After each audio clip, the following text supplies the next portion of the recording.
ಎಲ್ರಿಗೂ ನಮಸ್ಕಾರ. ನಾನು ಗಿರೀಶ್ ಮಟ್ಟಣ್ಣವರ್. ನಿನ್ನೆ ರಿಪಬ್ಲಿಕ್ ಟಿವಿ ಕನ್ನಡದಲ್ಲಿ ಒಂದು ತುಂಬ ಒಳ್ಳೆಯ ಇನಿಷಿಯೇಷನ್ ತಗೊಂಡಿದ್ದಾರೆ ಟಿವಿ ಚಾನೆಲ್ ಅವರು. ನಮ್ಮ ಮಾಧ್ಯಮ ಮಿತ್ರರಾದಂತಹ ಶ್ರೀ ಜಯಪ್ರಕಾಶ್ ಶೆಟ್ಟಿ ಅವರು ಮತ್ತು ಅವ್ರ ಜೊತೆಗಿರುವಂತಹ ಇಡೀ ತಂಡ, ಆಂಕರ್ಗಳ ತಂಡ ಏನಿತ್ತು, ಒಂದು ಒಳ್ಳೆ ಇನಿಷಿಯೇಷನ್ ತಗೊಂಡಿದೆ. ಆನಂತರ ಸೌಜನ್ಯ ಪ್ರಕರಣದಲ್ಲಿ ಆಲ್ಮೋಸ್ಟ್ ಒಂದು ವರ್ಷ ಆದ ನಂತರ ಒಂದು ಸ್ಯಾಟಲೈಟ್ ಟಿವಿ ಚಾನೆಲ್ ಸೌಜನ್ಯ ಪ್ರಕರಣದ ಬಗ್ಗೆ ಮಾತನಾಡೋದಕ್ಕೆ ಪ್ರಾರಂಭ ಮಾಡಿದೆ. ಹೀಗಾಗಿ ನಮಗೆ ತುಂಬ ಒಂದು ಸಂತೋಷ ಮತ್ತು ಕಳಕಳಿಯಿಂದ ಅದನ್ನು ನಾವು ಸ್ವಾಗತ ಮಾಡ್ತೇವೆ. ಅದರಲ್ಲಿ ಕೊನೆಗೆ ಅವರು ಒಂದು ಮಾತು ಹೇಳ್ತಾರೆ. ಇಡೀ ಪೂರ್ತಿ ಎಂಟೈರ್ ಡಿಸ್ಕಷನ್ ಒಂದೊಂದು ಮಾತಿಗೂ ಕೂಡ ಹಿಂದೂ ದೇವಸ್ಥಾನದ ಮೇಲೆ ದಾಳಿ ಏಕೆ, ಅಪಪ್ರಚಾರ ಏಕೆ ಅಂತ ನಿರಂತರವಾಗಿ ಬರ್ತಾ ಇತ್ತು. 4 ಪ್ರಶ್ನೆಗಳನ್ನು ಅವರು ಕೇಳಿದ್ದಾರೆ. 4ರಲ್ಲಿನೂ ಕೂಡ ಅದೇ ಇದೆ. ನಮಗೂ ಕೂಡ ಸರ್ ಅದೇ ಇದೆ, ಅದೇ ಪ್ರಶ್ನೆನೇ ನಾವು ಕೇಳ್ತಾ ಇದ್ದೀವಿ. ಮಹೇಶ್ ಶೆಟ್ಟಿ ತಿಮ್ಮರೋಡಿ ಅವರು ಮತ್ತು ಅವ್ರದಕ್ಕಿಂತ ಬಿಫೋರ್ ಯಾರ್ಯಾರು ಹೋರಾಟ ಮಾಡಿದ್ರು, ಇಷ್ಟು ಧರ್ಮಕ್ಷೇತ್ರದಲ್ಲಿ ಮಲಿನ ಯಾಕೆ ಆಗ್ತಾ ಇದೆ ಅಂತ ಹೇಳಿ ಹೋರಾಟಗಾರರ ಪ್ರಶ್ನೆನೂ ಕೂಡ ಅದೇ. ಹೀಗಾಗಿ ನಾವೊಂದು ತೀರ್ಮಾನ ಮಾಡಿದ್ದೀವಿ. ಯಾಕಂತ ಹೇಳಿದ್ರೆ ನಮ್ಗೆ ಖುಷಿ ಆಗಿದೆ. ತಾವು ಅಂದ್ರೆ ಒಂದು ಸ್ಯಾಟಲೈಟ್ ಚಾನೆಲ್ನಲ್ಲಿ ಮಾತಾಡಿರೋದಕ್ಕೆ ಸ್ವಾಗತಿಸ್ತೇವೆ. ತಾವು ಹೇಳಿದ್ರಿ ಯಾರೇ ಸಾಕ್ಷಿ ಇದ್ರು ಏನೇ ಇದ್ರು ಕೂಡ ಬಂದು ತೋರಿಸಬಹುದು, ಸಾಕ್ಷಿನೇ ಇರಬೇಕು ಅಂತ ಹೇಳಿದ್ರಿ. Yes, agreed. ಒಂದು ನೇರವಾಗಿ ವಿಷಯಕ್ಕೆ ಬಂದ್ಬಿಡ್ತೀನಿ. ನಾನು ಏನು ಘಟನೆಯ ಬಗ್ಗೆ ಮತ್ತು ಹಾರರ್ ಆಫ್ ಧರ್ಮಸ್ಥಳದ ಹಾರರ್ ಭೀಕರತೆಯ ಬಗ್ಗೆ ಮತ್ತು ಸೌಜನ್ಯ ಪ್ರಕರಣದ ಬಗ್ಗೆ ತುಂಬಾ ಉಪಯುಕ್ತವಾದಂತಹ ದೃಶ್ಯಗಳನ್ನು, records, that may be words, visual or anything, ನಾನು ತೋರಿಸೋದಕ್ಕೆ ರೆಡಿ ಇದ್ದೇನೆ.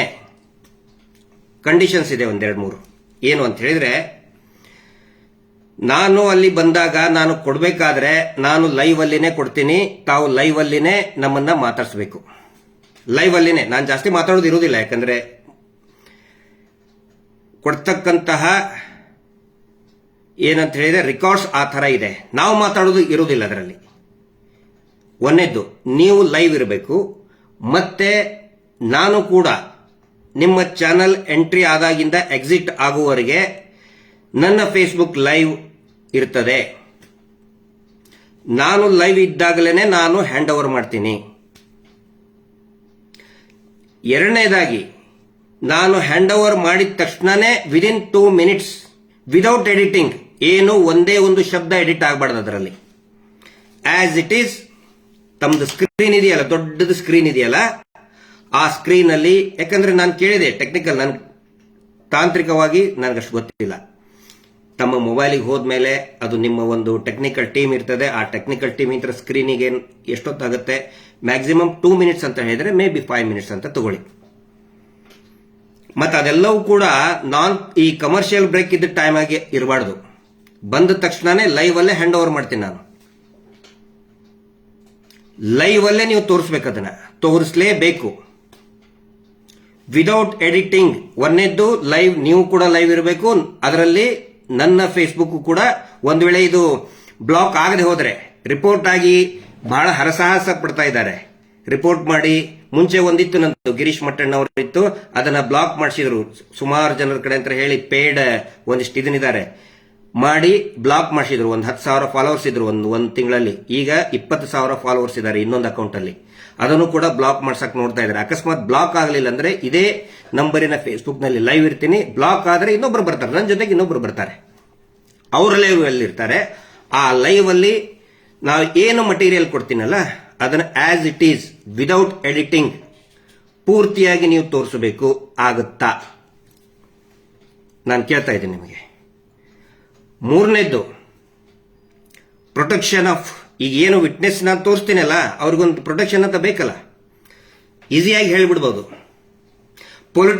ಪೊಲಿಟಿಕಲ್ ಅಲಿಗೇಷನ್ ಮಾಡೋದು ತುಂಬಾ ಸುಲಭ, ಅಥವಾ ಇನ್ಯಾವುದಾದ್ರೂ ಇಶ್ಯೂ ಬಗ್ಗೆ ಅಲಿಗೇಷನ್ ಮಾಡೋದು ತುಂಬಾ ಸುಲಭ.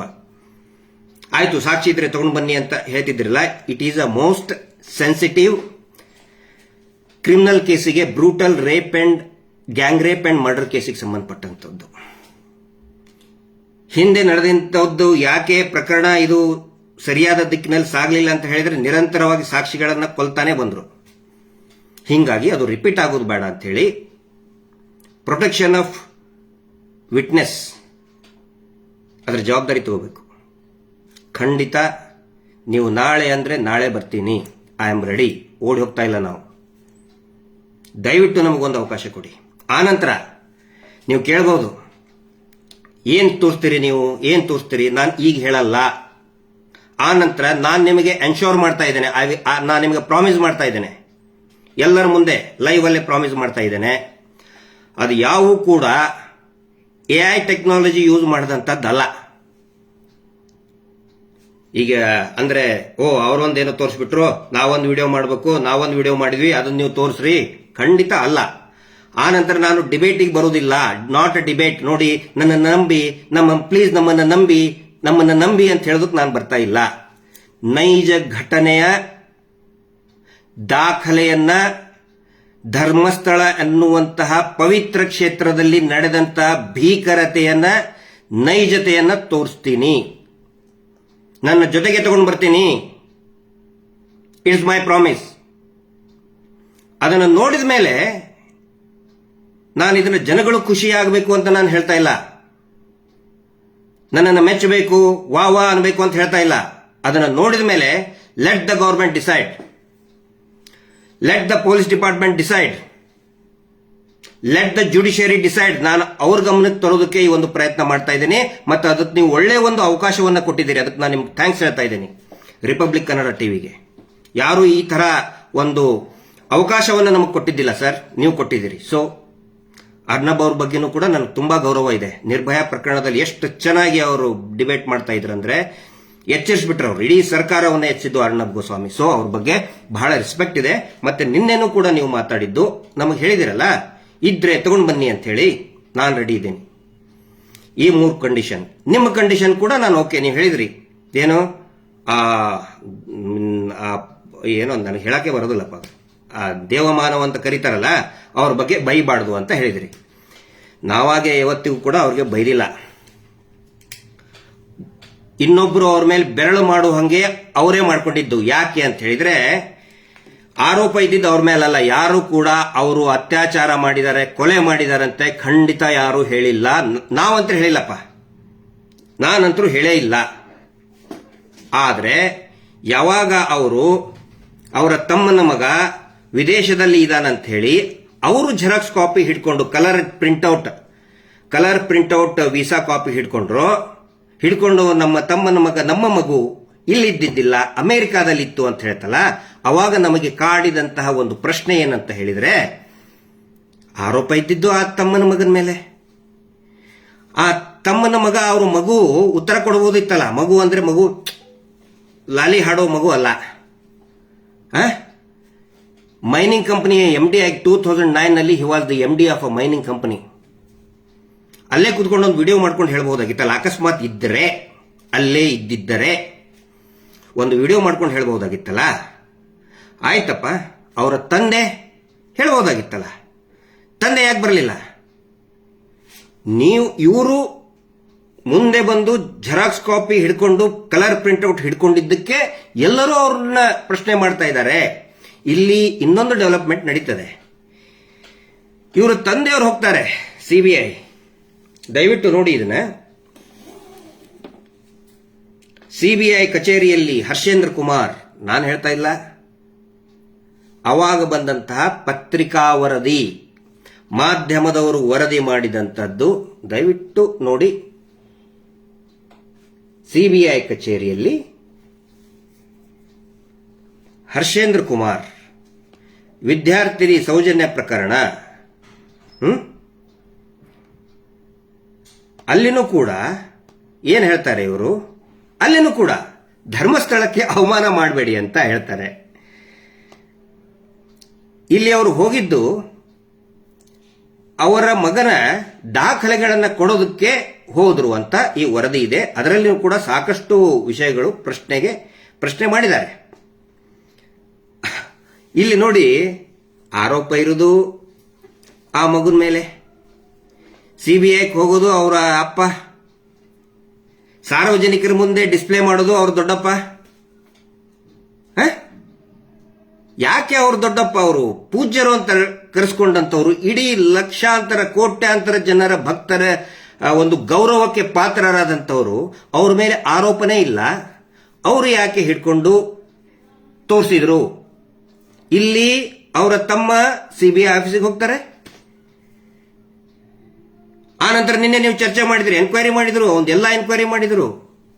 ಅವ್ರ ತಂದೆ ಹೋಗಿದ್ದಾರೆ ಸರ್ ಸಿಬಿಐ ಆಫೀಸಿಗೆ, ಪೇಪರ್ ರಿಪೋರ್ಟ್ ಇದೆ. ಹಿಂಗಾಗಿ ಅವರೇ ಸ್ವತಃ ಆ ಒಂದು ಸಮಸ್ಯೆ ಅಥವಾ ಗೊಂದಲಕ್ಕೆ ಅವರೇ ಸಿಕ್ಕಾಕೊಂಡಿದ್ದಾರೆ. ಅವರು ಬರಲಿಲ್ಲ ಅಂದ್ರೆ ಅವ್ರ ಹೆಸರು ಯಾರು ತಗೊಳ್ತಾನೆ ಇರಲಿಲ್ಲ. ಅವರೇ ಬಂದು ಮತ್ತೆ ಒಂದ್ಸಗೆ ನಮಗೆ ಕೇಳೋದು, ನಮಗೆ ಬೈಯೋದು ಸರಿ ಅಲ್ಲ. ಇದನ್ನೆಲ್ಲ ಪ್ರಯತ್ನ ಯಾಕೆ ಖಂಡಿತ ನಾನು ಡಿಸ್ಕಷನ್ಗೆ ಬಂದ್ರೆ ಅವರಿಗೆ ಖಂಡಿತ ನಾನು ಹೆಸರೇ ತಗೊಳ್ಳೋದಿಲ್ಲ. ನಿಮ್ಮ ಕಂಡೀಷನ್ ಅದು, ಐ ಆಮ್ ಓಕೆ, ನಾವು ಒಪ್ಕೋತೇನೆ. ನಿಮ್ಮ ಕಂಡೀಷನ್ಗೂ ಕೂಡ ನಾವು ಓಕೆ. ನನ್ನ ಕಂಡೀಷನ್ಗೆ ದಯವಿಟ್ಟು ತಾವು ಕೂಡ ಒಪ್ಕೊಳ್ಳಿ. ಇಲ್ಲಾಂದ್ರೆ ಏನಾಗುತ್ತೆ, ನೀವು ಓಪನ್ ಆಗಿ ಹೇಳ್ಬಿಟ್ರಲ್ಲ ನಿಮ್ಮ ಹತ್ರ ಏನು ಇಲ್ಲ, ಅಪಪ್ರಚಾರ ಮಾಡ್ತೀರಿ, ಜನ ಸುಮ್ಮನೆ ತಪ್ಪು ತಿಳ್ಕೊತಾರೆ ನಮ್ಮನ್ನ. ಆಕ್ಚುಲಿ ಟಿವಿ ಚಾನೆಲ್ನಲ್ಲಿ ಹೇಳೋದ್ರಿಂದ ಏನು ಪ್ರಯೋಜನ ಇಲ್ಲ. ಒಂದು ವೇಳೆ ನಿಮ್ಮ ಚಾನಲ್ ಮುಖಾಂತರ ನ್ಯಾಯಾಂಗದ ಕಣ್ಣು ತೆರೀತು ಅಂತ ಹೇಳಿದ್ರೆ, ಪೊಲೀಸ್ ಇಲಾಖೆ ಕಣ್ಣು ತೆರೀತು ಅಂತ ಹೇಳಿದ್ರೆ, ಇದಕ್ಕಿಂತ ದೊಡ್ಡ ಕಾಂಟ್ರಿಬ್ಯೂಷನ್ ರಿಪಬ್ಲಿಕ್ ಕನ್ನಡಕ್ಕಿಂತ ದೊಡ್ಡ ಕಾಂಟ್ರಿಬ್ಯೂಷನ್ ಯಾವುದೂ ಇರಲ್ಲ. ಅದ್ರ ಸಲುವಾಗಿ ನಾನು ನಿಮ್ಗೆ ಹೇಳ್ತಾ ಇದ್ದೀನಿ, ಪ್ಲೀಸ್ ನಾನು ನಿಮಗೆ ಆಫರ್ ಮಾಡ್ತಾ ಇದ್ದೇನೆ. ನಾನೇನು ಆಫರ್ ಮಾಡ್ತಾ ಇದ್ದೇನೆ? I am offering my time and my space, digital space. ನನ್ನಲ್ಲಿರುವಂತಹ ಡಿಜಿಟಲ್ ಸ್ಪೇಸ್ ಅನ್ನ ನಿಮ್ದು ದೊಡ್ಡ ಡಿಜಿಟಲ್ ಸ್ಪೇಸ್ ಇದೆಯಲ್ಲ ಅದಕ್ಕೆ ಕೊಡ್ತಾ ಇದ್ದೀನಿ. ಮತ್ತೆ ನಾನು ನಿಮ್ಗೆ ರಿಕ್ವೆಸ್ಟ್ ಮಾಡ್ಕೋತಾ ಇದ್ದೀನಿ, ಚಾಲೆಂಜ್ ಮಾಡ್ತಾ ಇಲ್ಲ. ಕೆಲವೊಬ್ರು ಹೇಳಿದ್ರು ಗಿರೀಶ್ ಮಟ್ಟಣ್ಣ ಅವ್ರ ಚಾಲೆಂಜ್. ನಾನು ಯಾವತ್ತಿಗೂ ಕೂಡ ಇದುವರೆಗೂ ಯಾರಿಗೂ ಚಾಲೆಂಜ್ ಮಾಡಿಲ್ಲ, ಸೌಜನ್ಯ ಪ್ರಕರಣದಲ್ಲಿ ಮಾಡೋದು ಇಲ್ಲ. ಚಾಲೆಂಜ್ ಮಾಡಿದರೆ ಅಹಂಕಾರ ಆಗುತ್ತೆ. ನಾವು ಹೇಳಿದ್ದೇ ಸರಿ, ಇದುವರೆಗೂ ಕೂಡ ನಾವು ಹೇಳಿದ್ದೇ ಸರಿ ಅಂತ ನಾನು ಸುಮ್ಮನೆ ಬೊಗಳೆ ಬಿಟ್ಟಿಲ್ಲ. ಪ್ರತಿಯೊಂದನ್ನು ಕೂಡ ದಾಖಲೆಯ ಆಧಾರದ ಮೇಲೆ ಮಾತಾಡಿದ್ದೇನೆ. ಅದಕ್ಕೆ ದಯವಿಟ್ಟು ರಿಪಬ್ಲಿಕ್ ಟಿವಿಯ ಸ್ನೇಹಿತರು, ನಮ್ಮ ಏನು ಜಯಪ್ರಕಾಶ್ ಶೆಟ್ಟಿ ಅವರು ಹೇಳಿದ್ದಾರೆ, ಅವರ ಆಹ್ವಾನವನ್ನ ಸಂಪೂರ್ಣವಾಗಿ ನಾನು ಒಪ್ಕೊಂಡಿದ್ದೇನೆ. ಮತ್ತೆ ರಿಯಲ್ ಸ್ಟಫ್ ತಗೊಂಡು, ಒಂದು ವೇಳೆ ಅದೇನಾದ್ರು ರಿಯಲ್ ಸ್ಟಫ್ ಇರಲಿಲ್ಲ ಅಂತ ಹೇಳಿದ್ರೆ ಹಿಗ್ಗಾಮಗ್ಗ ಹೋಗಿರಿ. ನನ್ನಲ್ಲೇ ನಿಮ್ಮ ಸ್ಟುಡಿಯೋದಲ್ಲೇ ನಿಮ್ಮ ಮುಂದೆ ಕುಂದಿಸ್ತಿದ್ದೀನಿ. ಕುತ್ಕೊಂಡವನ್ನ ಎಬ್ಸಕ್ ಹೇಳಿ, ನನಗೆ ಹೇಳಕ್ ಹೇಳಿ, ಎತ್ಕೊಳ್ರಿ ಅಂತ ಹೇಳಿ ಎದ್ದು ನಿಲ್ಲಿಸಿ ನನಗೆ ಹಿಗ್ಗಾಮುಗ್ಗ ಹೋಗಿರಿ. ಜಯಪ್ರಕಾಶ್ ಶೆಟ್ಟಿ ಅವರೇ ಮತ್ತು ನಿಮ್ಮ ಎಲ್ಲಾ ಆಂಕರ್ಗಳು ಸೇರಿ ಹಿಗ್ಗಾಮುಗ್ಗ ಹೋಗಿರಿ. ಒಂದು ವೇಳೆ ಅದು ನೈಜ ಚಿತ್ರಣ, ಭೀಕರತೆಯ ನೈಜ ಚಿತ್ರಣ ತೋರಿಸದೆ ಹೋಗಿದ್ರೆ, ಆರ್ಟಿಫಿಷಿಯಲ್ ರಿಮೇಕ್ ಆಗಿದ್ರೆ, ಎಐ ಟೆಕ್ನಾಲಜಿ ಯೂಸ್ ಮಾಡಿದ್ರೆ ಎಬ್ಬಸ್ ನಿಂದ್ರಿಸಿ ಹೋಗಿರಿ. ನನಗೆ ಅಷ್ಟು ವೆರಿ ಟ್ರೂ ನೈಜ ಚಿತ್ರಣವನ್ನು ನಿಮ್ಮ ಮುಂದೆ ಹಿಡಿತಾ ಇದ್ದೀನಿ. ಓಕೆನಾ? ಎಸ್ ಅಂತ ಹೇಳಿ ವೇಟ್ ಮಾಡ್ತಾ ಇದ್ದೀನಿ. ಆನಂತರ ಅನೇಕ ಜನ ಬೈತಾ ಇದ್ದಾರೆ, ಹೇ ಹಂಗ್ ಮಾಡಿದ್ರು. ದಯವಿಟ್ಟು ಯಾರು ಕೂಡ ಟಿವಿ ಚಾನಲ್ಗೆ ಬೈಬೇಡಿ. ನನ್ನ ಅಭಿಪ್ರಾಯ ಇದು. ಜರ್ನಲಿಸ್ಟು ತುಂಬಾ ಚೆನ್ನಾಗಿ ನಿನ್ನೆ ನನಗೆ ಎಷ್ಟು ಖುಷಿ ಆಯ್ತು ಅಂತ ಹೇಳಿದ್ರೆ, ನೋಡಿ, ಸೌಜನ್ಯ ಫೋಟೋ ತೋರಿಸಿದ್ದೆ ನಮಗೊಂದು ಅಭಿಮಾನ. ಹೌದು, ಆ ಮಗಳದು ಯಾರು ಸ್ಯಾಟಲೈಟ್ ಟಿವಿ ಚಾನೆಲ್ ನಲ್ಲಿ ನ್ಯಾಯ ಸಿಗಲೇಬೇಕು ಅಂತ ತೋರಿಸಲಿಲ್ಲ, ರಿಪಬ್ಲಿಕ್ ಟಿವಿ ತೋರಿಸಿದ್ದಾರೆ.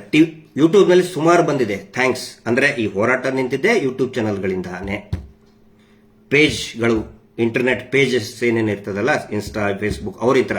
But for the first time ಒಂದು ಟಿವಿ ಚಾನಲ್, ಒಂದು ಸ್ಯಾಟಲೈಟ್ ಚಾನಲ್ ಗಟ್ಟಿಯಾಗಿ ನಾವು ನ್ಯಾಯ ಕೊಡ್ತೀವಿ ಅಂತ ಹೇಳಿದಾರಲ್ಲ, ಅದ್ರ ಸಲುವಾಗಿ ಹೇಳ್ತಾ ಇದ್ದೀನಿ, ದಯವಿಟ್ಟು take care of the protection of the witness.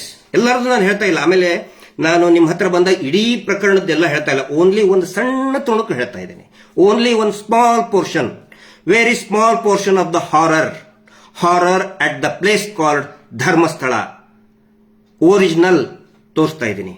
So Soujanya ಪ್ರಕರಣಕ್ಕೂ ಕೂಡ ಸಂಬಂಧಪಟ್ಟಂತೆ ಒಂದು ವೇಳೆ ನಾನು ಯಾಕೆ ಪ್ರೊಟೆಕ್ಷನ್ ಅದ್ದು ಕೂಡ ನೀವು ಜವಾಬ್ದಾರಿ ತಗೊಳ್ಳಿ ಅಂತ ಹೇಳ್ತಾ ಇದ್ದೀನಿ ಅಂತ ಹೇಳಿದ್ರೆ ನಾಳೆ ಹೇಳಿದ ತಕ್ಷಣನೇ ಅವನು ಇರ್ತಾನೋ ಇಲ್ಲೋ ಗೊತ್ತಿಲ್ಲ. ಸೊ ಅದ್ರ ಬಗ್ಗೆ ತಾವು ತಮ್ಮ ಲೀಗಲ್ ಟೀಮ್ ಬೇಕರ ಜೊತೆಗೆ ಚರ್ಚೆ ಮಾಡಿ, ನಮ್ಮ ಲಾಯರ್ ಜೊತೆಗೂ ಕೂಡ ನಾನು ಚರ್ಚೆ ಮಾಡ್ತೀನಿ. ಎಸ್ ಅಂತ ಹೇಳಿದ್ರೆ ವಿಲ್ ಗೋ ಹೆಡ್. ಅದರಿಂದ ಆದರೂ ಕೂಡ ಈ ರಾಜ್ಯದ ನ್ಯಾಯಾಂಗ ವ್ಯವಸ್ಥೆ ಕಣ್ಣು ತೆರೆಯಲಿ ಅನ್ನೋದು. ಆನಂತರ ಇನ್ನೂ ಸಾಕಷ್ಟು ಇದನ್ನಾಯ್ತು. ನೀವು ಮಾತಾಡಿದ್ರ ಬಗ್ಗೆ ಇಷ್ಟೇ ಮಾತಾಡ್ತೇನೆ, ಇನ್ನೊಬ್ಬರು ಹೇಳಿದ್ರ ಬಗ್ಗೆ ನಮ್ಗೆ ಯಾವುದೇ ಇದನ್ನಿಲ್ಲ, ಕಸನಿಲ್ಲ. ಇವತ್ತು ನಾನು ಮಾತಾಡಿದೆ, ಆ ವ್ಯಕ್ತಿಗೆ ಕ್ರಿಮಿನಲ್ ಪ್ರೊಸೀಜರ್ ಸಿಸ್ಟಮ್ ಅಂತ ಏನು ಕೂಡ ಗಂಧ ಗಾಳಿ ಗೊತ್ತಿಲ್ಲ. ಬರೀ ಒಂದಿಷ್ಟು ಕಮೆಂಟ್ ಹಾಕೋರು, ಪೇಡ್ ಕಮೆಂಟ್ ಹಾಕೋರು ವಾ ಅನ್ನೋದ್ರ ಸಲುವಾಗಿ ಮಾತಾಡಿದ್ರೆ ಅಲ್ಲ, ವಾದ ಮಾಡೋದ್ರ ಸಲುವಾಗಿ ನಾವು ಮಾತಾಡಬಾರ್ದು, ನ್ಯಾಯದ ಸಲುವಾಗಿ ಮಾತಾಡಬೇಕು. ಒಂದು ಕ್ರಿಮಿನಲ್ ಜಸ್ಟಿಸ್ ಸಿಸ್ಟಮ್ ಯಾವ ರೀತಿ ಪ್ರೊಸೆಸ್ ನಡೀತದೆ, ಒಂದು ಸಿ ರಿಪೋರ್ಟ್ ಅಂದ್ರೆ ಏನು, ಅಕ್ಯೂಸ್ಡ್ ಅಂದ್ರೆ ಏನು, ಸ್ವತಃ ಅಕ್ಯೂಸ್ಡ್ ಅಂತ ಪ್ರಾಸಿಕ್ಯೂಷನ್ ಬರೀತಾರೆ. ಏನೋ ಕ್ರೈಮ್ ನಂಬರ್ 234/12 ಅಲ್ಲಿ ಆನೆ ಮಾವುತನ ಪ್ರಕರಣ 234/12, ಸೌಜನ್ಯ ಪ್ರಕರಣ 250/12, ಬೆಳ್ತಂಗಡಿ ಪೊಲೀಸ್ ಸ್ಟೇಷನ್. ಈ ವ್ಯಕ್ತಿ ಹೇಳ್ತಾನೆ, ನಾನು ಪದೇ ಪದೇ ಕರಿತಾನೆ ಇರ್ತಾನೆ, ಡಿಬೇಟಿಗೆ ಬನ್ನಿ. ಇವತ್ತಾವ್ ಕರೆದು ಅವನೇ ಓಡ್ ಹೋಗ್ತಾ ಇದ್ದಾನೆ, ಎಷ್ಟೊತ್ತಿಗೆ ಮುಗಿಸ್ತಾ ಇದ್ದೀರಿ ಇದನ್ನ ಅಂತ ಹೇಳಿ. ಅಂದ್ರೆ ನಾನು ಏನ್ ಹೇಳ್ತಾ ಇದ್ದೀನಿ, ಐ ರೆಸ್ಪೆಕ್ಟ್ ಡಿಬೇಟ್. ಆದ್ರೆ ನಾವು ಡಿಬೇಟ್ ಮಾಡುವಂತಹ ವ್ಯಕ್ತಿಗಳಿಗೆ ಒಂದು ಎಕ್ಸ್ಪೀರಿಯನ್ಸ್ ಇರಬೇಕು ಅಥವಾ ನಾಲೆಜ್ ಇರಬೇಕು.